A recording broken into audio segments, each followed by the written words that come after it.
Hi everybody. दोस्तों आज हम ट्रांसलेशन बनाना सीखेंगे। आज की हमारी क्लास ट्रांसलेशन की क्लास है। और दोस्तों ये जो ट्रांसलेशन है ये हम सीखेंगे प्रेजेंट परफेक्ट टेंस के ऊपर बनाना, कि प्रेजेंट परफेक्ट टेंस में ट्रांसलेशन कैसे बनते हैं। अच्छा दोस्तों, प्रेजेंट परफेक्ट टेंस कब इस्तेमाल करते हैं? जब हमको ये बताना हो कि वर्तमान में कोई काम पूरा हो चुका है, तो या तो बताने के लिए या पूछने के लिए। जैसे क्या अगर बताना हो मैं खाना खा चुका हूँ, या बता रहे हैं किसी को, या पूछ सकते हैं क्या आप खाना खा चुके हो, तो बताने के लिए या पूछने के लिए, अगर वर्तमान में कोई काम पूरा हो चुका है तो दोस्तों इससे पहले कि हम ट्रांसलेशन सीखें, थोड़ा सा स्ट्रक्चर देख लेते हैं कि अफर्मेटिव और इंट्रोगेटिव सेंटेंसेस के स्ट्रक्चर क्या होते हैं। अफर्मेटिव सेंटेंस स्टेटमेंट है जब आप बता रहे हैं, इंट्रोगेटिव सेंटेंस क्वेश्चन होता है जब आप पूछ रहे हैं। तो अफर्मेटिव का स्ट्रक्चर है दोस्तों सब्जेक्ट प्लस हैव या हैज़ प्लस V3 जिसका मतलब है वर्ब की third form plus object plus other words. और अगर इंट्रोगेटिव बनाना हो तो हैव या हैज़ पहले आ जाएगा प्लस सब्जेक्ट प्लस वर्ब की third form plus object plus other words. अब मैं आपको थोड़ा सा स्ट्रक्चर्स के बारे में बता देता हूँ। जब भी आपको स्टेटमेंट से क्वेश्चन बनाना हो तो स्टेटमेंट में क्या होता है, पहले सब्जेक्ट होता है, फिर हेल्पिंग वर्ब या ऑक्सिलरी वर्ब, सहायक क्रिया जिसको कहते हैं वो होता है, और उसके बाद आपको मेन वर्ब दिखाई पड़ेगा। लेकिन अगर इंट्रोगेटिव बनाना हो तो जो हेल्पिंग वर्ब है वो पहले ले आना चाहिए, उसके बाद सब्जेक्ट और उसके बाद फिर मेन वर्ब होना चाहिए। तो इंट्रोगेटिव का स्ट्रक्चर है हैव या हैज़ जो कि पहले आ गया, प्लस सब्जेक्ट प्लस V3 यानी वर्ब की third form plus object plus other words. तो अब इन स्ट्रक्चर्स में जो वर्ड्स हैं कि सब्जेक्ट क्या होता है, सब्जेक्ट बेसिकली सेंटेंस का वो वर्ड है जिसके बारे में हम कुछ बता रहे होते हैं, यानी कि उस पूरे सेंटेंस में जिस वर्ड के बारे में कुछ जानकारी दी जा रही है वही सब्जेक्ट होता है, जो मेन वर्ड है वही सब्जेक्ट होता है। और वर्ब टेंसेज में जब भी आप वर्ब आपको दिखाई पड़े तो उसका मतलब है कि वो कोई एक्शन वर्ब होगा, क्रिया बताने वाला वर्ब होगा, क्योंकि वर्ब कई बार अवस्था को भी बताते हैं। लेकिन किसी भी टेंस में जब भी आपको वर्ब दिखाई पड़े उसका मतलब है वो क्रिया को बताने वाला वर्ब है। तो वर्ब की थर्ड फॉर्म हमको इस टेंस में इस्तेमाल करनी होती है। उसके बाद है दोस्तों ऑब्जेक्ट। ऑब्जेक्ट क्या होता है दोस्तों? जो एक्शन को रिसीव करे, जो सेंटेंस का वो वर्ड जो एक्शन को रिसीव करे, यानी कि जिसके ऊपर क्रिया का असर पड़े, असर पड़ता हुआ दिखाई दे रहा हो सेंटेंस में, वही ऑब्जेक्ट होता है। अदर वर्ड्स में adjectives, adverbs, prepositions, prepositional phrases कुछ भी आ सकते हैं अगर सेंटेंस में वैसी डिमांड है या रिक्वायरमेंट है। तो अगर सेंटेंस में रिक्वायरमेंट नहीं है तो हमको अदर वर्ड्स के नीचे कुछ भी नहीं लिखना चाहिए। कई बार तो दोस्तों सेंटेंस में ऑब्जेक्ट भी नहीं होता, अगर सेंटेंस में ज़रूरत नहीं है तो हम ऑब्जेक्ट भी नहीं दे सकते हैं कई बार, अगर वर्ब इंट्रांजिटिव है। इंट्रांजिटिव वर्ब्स वो वर्ब होते हैं जिनको ऑब्जेक्ट की ज़रूरत नहीं होती। तो दोस्तों देखते हैं कुछ एक सेंटेंसेस कि ये कैसे बने हैं, कैसे हम इनका ट्रांसलेशन कर सकते हैं। जैसे आपने खाना खाने के बाद अगर आपसे कोई पूछ रहा है कि खाना खाओगे, तो आप उसको बता रहे कि नहीं मैं खाना खा चुका हूँ, यानी वर्तमान में खाना खाने का काम आपका पूरा हो चुका है, मैं खाना खा चुका हूँ। तो कैसे बनेगा दोस्तों ये ट्रांसलेशन? यहाँ बनाया मैंने I have eaten food, structure के हिसाब से I have eaten food. Eaten दोस्तों ईट का थर्ड फॉर्म है, ईट का मतलब है खाना। अगर आपको ईट की पांचों फॉर्म सीखनी है तो वो पांचों फॉर्म से ईट, एट, ईटन, ईटिंग, ईट्स। तो अगर हमको एक और भी बात का पता चलता है कि अगर आपको ट्रांसलेशन अच्छी तरह से बनाना सीखना है तो आपको वर्ब्स के पांचों फॉर्म्स पता रहने चाहिए। तो अगर आपने कम से कम 250, 300, 400 वर्ब्स के पांचों फॉर्म्स सीख लिए, जो कि बहुत ही आसान है सीखना, तो आप बहुत आसानी से अंग्रेजी बोल सकते हैं, आपको बड़ी आसानी होगी। तो दोस्तों मैं खाना खा चुका हूँ, आई हैव ईटन फूड, ये दोस्तों एक स्टेटमेंट वाला सेंटेंस है, बताने वाला। अब दोस्तों दूसरा जो सेंटेंस है ये क्वेश्चन है, पूछने वाला, इंट्रोगेटिव सेंटेंस, कि क्या तुमने ये फिल्म देखी है। अक्सर जब फ्रेंड्स इकट्ठा होते हैं तो किसी फिल्म के बारे में जो नई नई आई है उसके बारे में या पुरानी फिल्म के बारे में लोग बात करते हैं, तुमने ये फिल्म देखी है क्या। तो ये दोस्तों कैसे बनेगा? तो इसमें हमको ऑक्सिलरी वर्ब को, हेल्पिंग वर्ब को पहले ले आना है, और तुमने, यू सब्जेक्ट है तो यू के साथ हैव का इस्तेमाल होगा। Have you seen this film. अब सी का मतलब है दोस्तों देखना, और सी का थर्ड फॉर्म सीन यहाँ पर इस्तेमाल हुआ है। अगर आपको सी के पांचों फॉर्म सीखने हैं तो वो है सी, सॉ, सीन, सीइंग, सीज, ये पांचों फॉर्म है सी के। उसके बाद है दोस्तों अब यहाँ फिर एक स्टेटमेंट है, ये कुछ बताया जा रहा है, किसी के बारे में कोई बता रहा है कि मैंने उसे कभी भी उदास नहीं पाया है, यानी जब भी उससे मिला हूँ मैंने उसको हमेशा खुश ही देखा है, ऐसा कहा जा रहा है। तो कभी नहीं के लिए नेवर का इस्तेमाल करेंगे। नेवर का मतलब है कभी नहीं। तो ये बनेगा दोस्तों sentence, I have never found him sad. कैसे बना दोस्तों, आई have never found him sad. तो दोस्तों ये जो फाउंड है ये फाइंड का थर्ड फॉर्म है। फाइंड का मतलब होता है पाना। अगर आपको फाइंड के पांचों फॉर्म सीखने तो है find, found, found, finding, finds. तो I have never found him said, said का मतलब है उदास। उसके बाद है दोस्तों फिर एक क्वेश्चन है, इंट्रोगेटिव सेंटेंस। कोई पूछ रहा है क्या सारे लोग चले गए हैं? तो ये बना दोस्तों सेंटेंस, हैज एवरीबॉडी लेफ्ट। अब दोस्तों सारे लोगों के लिए दो वर्ड्स इस्तेमाल होते हैं कम से कम। एक तो है एवरीबॉडी, एवरीबॉडी सिंगुलर होता है, एक वचन का वर्ड है एवरीबॉडी। जब भी आपको एवरीबॉडी यूज करना हो तो टेंस के हिसाब से या तो उसके साथ इज का इस्तेमाल करेंगे या फिर हैज़ का इस्तेमाल करेंगे। तो इसमें इस प्रेजेंट परफेक्ट टेंस में हैज़ और हैव का इस्तेमाल करना है हमको, तो एवरीबॉडी के साथ हैज़ का इस्तेमाल हुआ है। अगर मैं यहाँ पर ऑल द पीपल का इस्तेमाल करता सारे लोगों के लिए, तो पीपल प्लूरल है, बहुवचन है, पीपल के साथ फिर हैव का इस्तेमाल करना होता। अगर मैं यहाँ ऐसे लिखता कि have all the people left, तो वो सेंटेंस भी सही था, सिर्फ अगर ऑल द पीपल को सब्जेक्ट बनाया तो वहाँ पर हैव का इस्तेमाल करना पड़ता। अच्छा दोस्तों ये लेफ्ट जो है ये लीव का थर्ड फॉर्म है। लीव का मतलब होता है जाना, छोड़ना, चले जाना।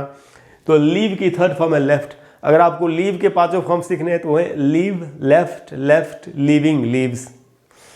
उसके बाद है दोस्तों किसी के बारे में बताया जा रहा है कि वो सब कुछ खो चुका है, या तो किसी का पूरा सामान खो गया या किसी का सब कुछ, पूरे जीवन में सब जो भी बिजनेस, नौकरी, सब कुछ खो गया। अगर ऐसा होता है कई बार, तो इस बात को कैसे हम बोल सकते हैं? क्योंकि अच्छा दोस्तों ये सेंटेंस ऐसे हैं जो हम अक्सर बोलते रहते हैं डेली लाइफ में।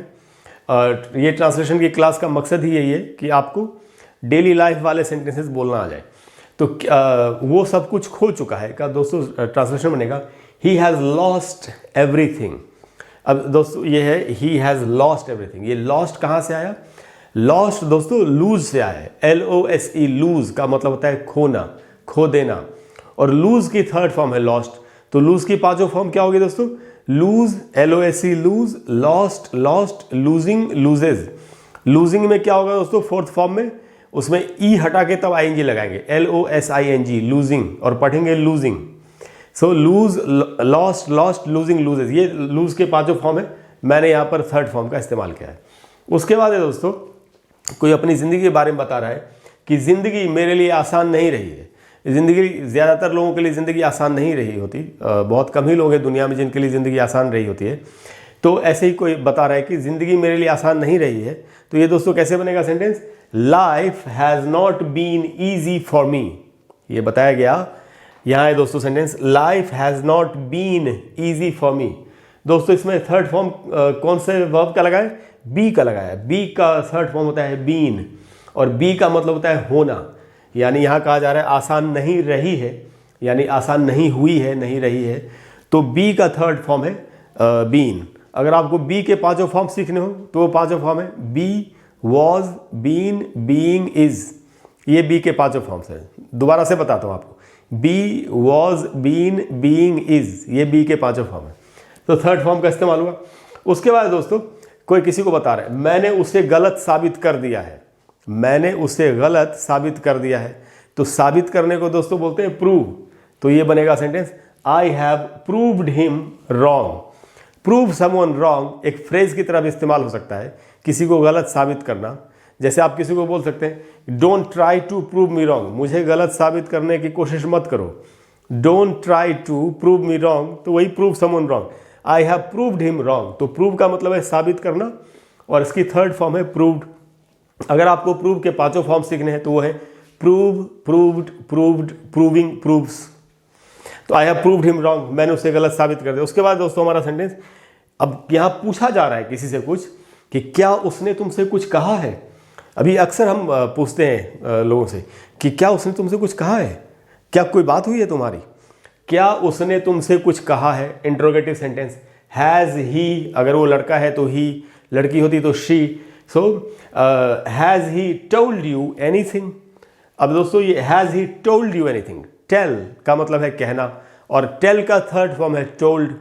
अगर आपको टेल के पांचों फॉर्म सीखने तो tell, told, told, telling, tells, ये पांचों फॉर्म है। तो has he told you anything. इसके अलावा दोस्तों अगर सेंटेंस में कभी भी टेल का इस्तेमाल हो तो एक ऑब्जेक्ट चाहिए ही चाहिए। जैसे आई टोल्ड हिम, तो आपको टेल के बाद एक ऑब्जेक्ट लगाना ही पड़ेगा कि किससे कहा, किसी ने किसी से भी कोई बात कही तो किससे कही, टेल के बाद वो नाम देना ही होता है। तो ये आप याद रखिएगा कि टेल जब भी आप सेंटेंस में इस्तेमाल करेंगे तो उसके बाद आपको एक ऑब्जेक्ट उसका यूज़ करना चाहिए। उसके बाद दोस्तों अब कोई बता रहा है अपने बारे में कि मैंने कभी भी जुआ नहीं खेला है। अब जुआ खेलने को क्या बोलते हैं दोस्तों? गैम्बल। गैम्बल जो वर्ड है दोस्तों ये नाउन भी है और वर्ब भी है। नाउन में इसका मीनिंग होता है जुआ, और जब वर्ब की तरह यूज होगा तो इसका मीनिंग होगा जुआ खेलना। तो ये सेंटेंस कैसे बनेगा दोस्तों? आई हैव नेवर गैम्बल्ड। तो इस सेंटेंस में गैम्बल वर्ब की तरह इस्तेमाल हुआ है। तो गैम्बल की पांचों फॉर्म अगर आपको सीखनी हो तो वो है Gamble, gambled, gambled, gambling, gambles. तो मैंने थर्ड फॉर्म का इस्तेमाल किया गैम्बल्ड। तो मैंने कभी भी जुआ नहीं खेला है, आई हैव नेवर गैम्बल्ड, ऐसा किसी ने बताया। उसके बाद है दोस्तों किसी के बारे में कोई बता रहा है किसी को, उसने हर किसी को धोखा दिया है। उसने, अगर वो लड़का है तो ही का इस्तेमाल करेंगे, अगर वो लड़की है तो शी का इस्तेमाल करेंगे। तो उसने हर किसी को धोखा दिया है, ही हैज़ चीटेड एवरीवन। अब यहाँ दोस्तों आप एवरीवन की जगह पर एवरीबॉडी का भी इस्तेमाल कर सकते थे। तो he has cheated everyone. Cheat का मतलब होता है धोखा देना। वैसे चीट नाउन भी होता है, नाउन में उसका मीनिंग होगा धोखेबाज, और वर्ब में मीनिंग होता है धोखा देना।